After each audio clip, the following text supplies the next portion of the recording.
Mes chers amis, entendre ces mots d'abandon et de ras-le-bol, observer dans l'âme congolaise la flamme patriotique qui s'éteint au fil du temps. Je me suis demandé, pourquoi un tel abandon? Parce que notre pays vit une pauvreté très avancée.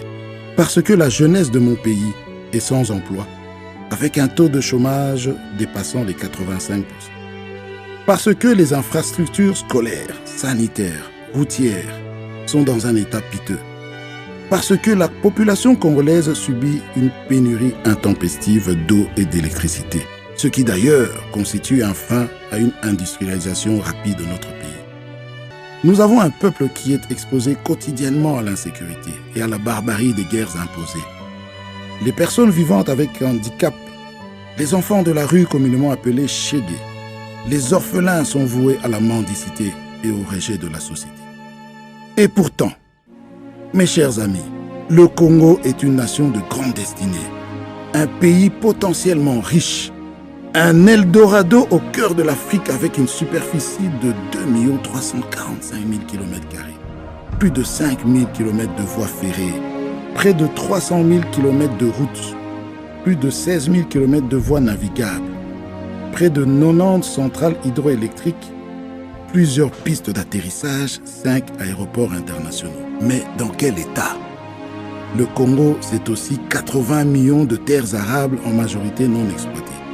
Une population estimée à 100 millions d'habitants, majoritairement jeunes. En dépit de toute cette potentialité, notre nation demeure sur des béquilles.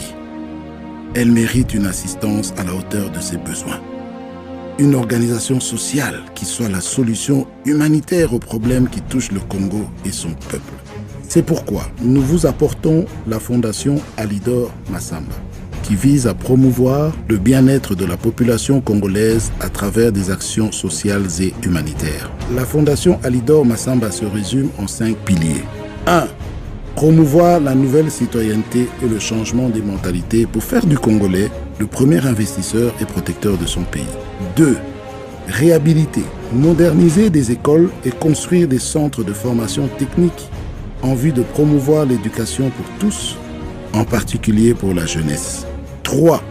Réhabiliter, moderniser et équiper les centres hospitaliers pour l'amélioration des conditions sanitaires des Congolais. 4. Promouvoir l'autonomisation de la femme congolaise par la formation et l'accompagnement à l'entrepreneuriat dans l'agro-pastoral, la coupe et couture et d'autres domaines techniques. 5. Promouvoir l'épanouissement de la jeunesse par la création des centres de formation sportive, l'encadrement et promotion des talents.